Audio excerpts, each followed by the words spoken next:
Bismillahirrahmanirrahim. Assalamualaikum warahmatullahi wabarakatuh. Pemirsa yang dirahmati Allah, marilah kita simak ceramah dari Gus Bahar dengan tema Bolehkah berdemonstrasi demi keadilan? Sebelumnya marilah kita bersolawat terlebih dahulu. Allahumma sholli ala Sayyidina Muhammad wa ala ali Sayyidina Muhammad. Selamat menyaksikan. Warahmatullahi wabarakatuh. Mohon izin Yai Gus, saya di sini mau tanya. Selain sebagai pelajar santri, saya juga sebagai seorang mahasiswi di salah satu universitas di Surabaya. Yang saya tanyakan sebagai pemuda milenial, kita semua tahu bagaimana keadaan demokrasi negara Indonesia saat ini. Yang saya tanyakan bentuk dari hubul waton minal iman. Hubul waton di sini, bolehkah saya sebagai seorang mahasiswi menyuarakan pendapat saya, berjuang bentuk ijtihad demi keadilan berupa demonstrasi?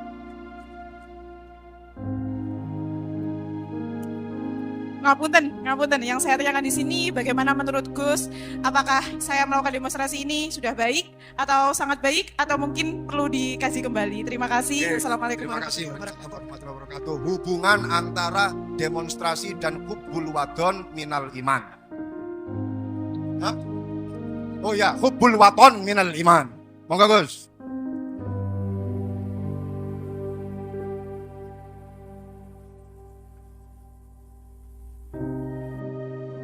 Ini benar-benar ahli loh. Begini kan, demonstrasi itu kan makna pokoknya itu kan apa? Memperlihatkan. Makanya demonstrasi kekuatan maknanya ya show, ya memperlihatkan satu apa? Kekuatan. Sehingga kalau dalam Islam itu ya fleksibel, asal itu tidak merugikan orang lain, tidak anarkis, tidak mudarat bagi kelompok lain tentu boleh. Bahkan kalau tidak apa? Menyuarakan suara kita tentu dengan cara-cara yang tetap Islami ya. Itu malah kita disalahkan karena berarti tidak ikut bertanggung jawab terhadap proses bernegara. Tapi tentu disuarakan secara konstitusional dan secara baik. Kemarin pas demo di Jogja yang ramai itu masalah rancangan KUHP itu rektor UI juga ketemu saya pamit Gus mau demo aja. Ya tapi yang baik dan sopan. Karena begini ya. Di Quran itu ada ayat walau la tafwa inna safa'atuhum bi ba'dil fasadatil ardh. Jadi kekuatan manapun itu harus dikontrol. Tentu kontrol itu macam-macam. Tapi tentu saya ulang lagi, jangan anarkis, jangan melakukan sesuatu yang kontraproduktif. Jadi menurut saya pernah ditanya, Gus kalau pemerintah itu didukung 90% rakyatnya bagus, ya bagus, berarti presidennya hebat, didukung mayoritas rakyat. Kalau hanya 55 ya bagus, presidennya biar tahu, biar hati-hati karena pilih separuh lebih sedikit gitu.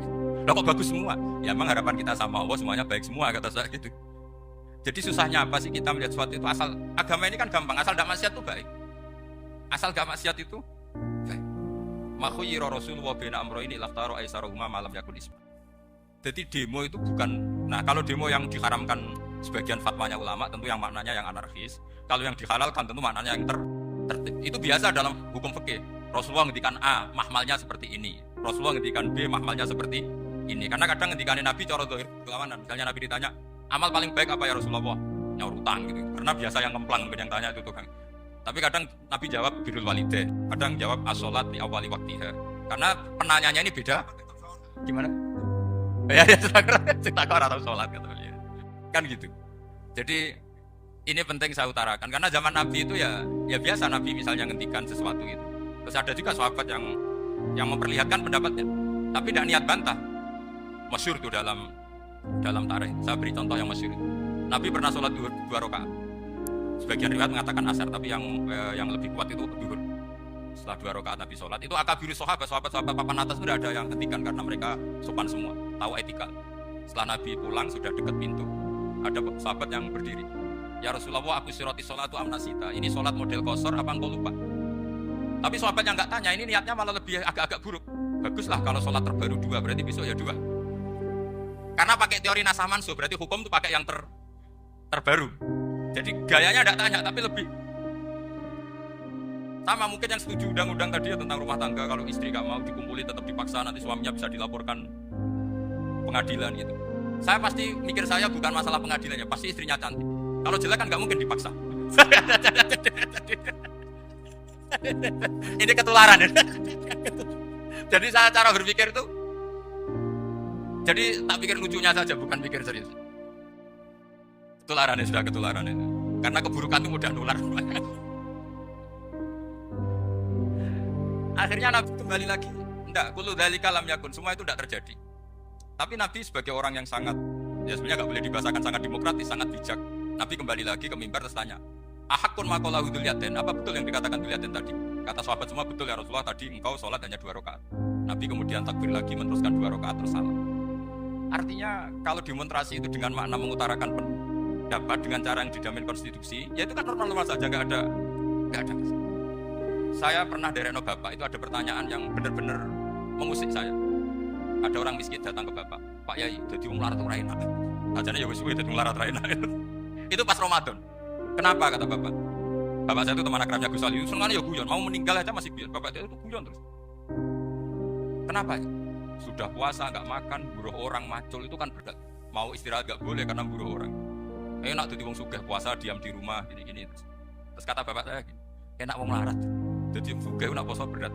Kok saged ya? Esuk mangan pecel, awan rawon. Enggak sore sidik sate. Jadi yang harus ditinggalkan itu banyak. Nah sampean kan biasa meninggalkan itu semua. Semenjak itu dia, oh iya, nak ngono podo-podo abot. Jadi hasutnya pada orang kaya terus enggak ada. Nah ini pentingnya ilmu. Jadi pentingnya pendamping tadi. Setelah diberi jelasan, oh maturuni ternyata podo-podo abot gitu. Dia enggak tahu susahnya jadi orang kaya.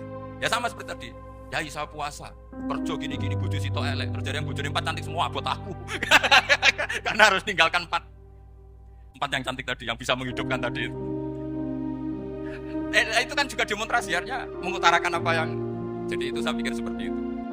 Ya ini, pokoknya gitu aja ya. Assalamualaikum warahmatullahi wabarakatuh.